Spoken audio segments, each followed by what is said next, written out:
Assalamualaikum warahmatullahi wabarakatuh. Hai, halo semuanya. Kenalin, aku Aisyah Silawati, mahasiswa dari program studi S1 Kebidanan Fakultas Ilmu dan Teknologi Kesehatan dari Universitas Jenderal Ahmad Yani. Aku adalah mahasiswa aktif di perkuliahan sekaligus terlibat di UKM kampus, lebih tepatnya UKM Volleyball. Nah, aku punya ketertarikan yang sangat besar bagi pengembangan diri dan teknologi yang bisa membantu mahasiswa untuk berkembang.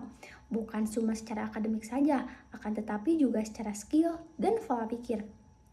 Nah, untuk jawaban yang pertama, nomor satu, yang paling aku sukai dari Google adalah bagaimana teknologinya terasa canggih, tapi tetap dibuat sederhana dan inklusif.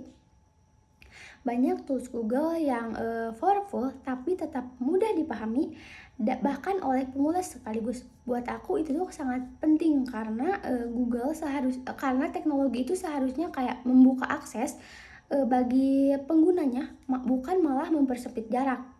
Kemudian selain itu, budaya Google yang mendorong eksplorasi dan keberanian mencoba hal baru juga sangat menarik. Ada ruang untuk bereksperimen, belajar dari kesalahan, dan untuk terus berkembang. Menurut aku budaya seperti ini tuh kayak sangat relevan untuk kehidupan mahasiswa. Kemudian menjadi Google Ambassador adalah cara terbaik bagi aku untuk menyalurkan antusiasme karena aku ingin jadi penghubung antara teknologi dan mahasiswa. Nah, aku ingin membantu teman-teman kampus untuk melihat bahwa tools Google bukan cuma untuk tugas, tapi bisa jadi alat untuk membangun project, personal branding, bahkan untuk ide bisnis sekaligus. Nah, aku ingin mengembangkan rasa percaya diri bahwa teknologi itu bisa dipelajari dan dimanfaatkan oleh siapa saja. Kemudian untuk jawaban nomor 2, kalau aku membuat acara Teach and Chill, aku akan membuat sesi bernama 30 menit challenge solve it with Google. Nah, konsepnya tuh santai tapi tetap menantang. Peserta akan dibagi ke beberapa kelompok kecil, lalu setiap kelompok akan diberikan satu masalah yang dekat dengan kehidupan mahasiswa.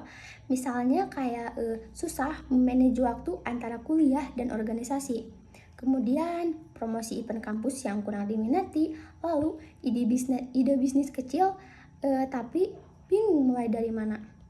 Nah, tantangannya adalah mereka harus mencari solusi menggunakan tools Google yang tersedia seperti Docs, Slides, Forms, atau fitur AI pendukung lainnya. Nah, nanti di akhir sesi, setiap kelompok presentasi singkat selama 3 menit, kemudian bukan soal siapa yang paling sempurna, akan tetapi siapa yang paling kreatif dan paling aplikatif. Menurut aku ini sangat menarik karena mahasiswa tidak hanya mendengar penjelasan tentang produk, tapi langsung merasakan manfaatnya untuk menyelesaikan masalah. Jadi pengalaman belajarnya terasa relevan, fun, kemudian membekas juga gitu.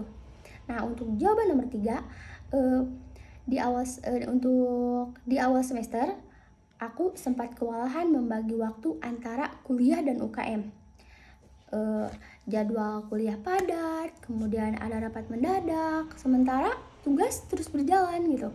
Awalnya aku nyobain nyelesain semuanya dengan cara umum seperti membuat to-do list panjang, kemudian berusaha untuk menyelesaikan semuanya sekaligus. Tapi hasilnya justru malah buat aku makin stres. Kemudian aku sadar bahwa masalahnya bukan pada banyaknya kegiatan, tapi pada cara aku mengatur fokus dan energi.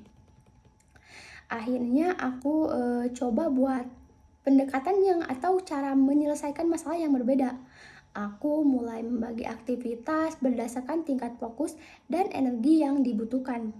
Kemudian bukan hanya berdasarkan deadline, aku membuat sistem sederhana seperti membagi waktu khusus untuk akademik tanpa gangguan dari organisasi. Begitupun pada saat aku UKM, aku tidak merasa bersalah akan soal tugas gitu. Kemudian aku juga belajar untuk berkomunikasi lebih terbuka dengan tim ketika ada jadwal bentrok. Bukan memaksakan semuanya kayak ditanggung sendiri. Jadi aku berusaha mengkomunikasikan bahwa terkait jadwal aku kepada tim aku gitu.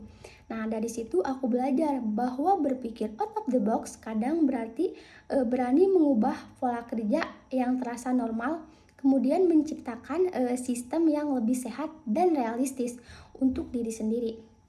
Nah, hasilnya aku sekarang jadi lebih tenang, kemudian lebih produktif, dan bisa menjalankan dua peran tanpa perlu merasa kewalahan.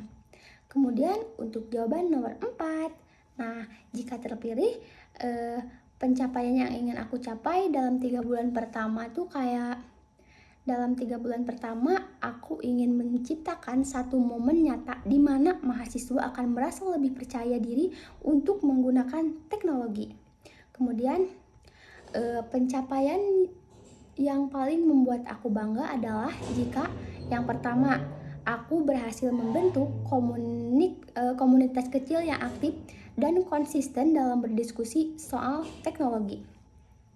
Kemudian mengadakan minimal satu event yang berdampak, bukan sekedar ramai aja, akan tetapi dapat mengubah gitu mahasiswa.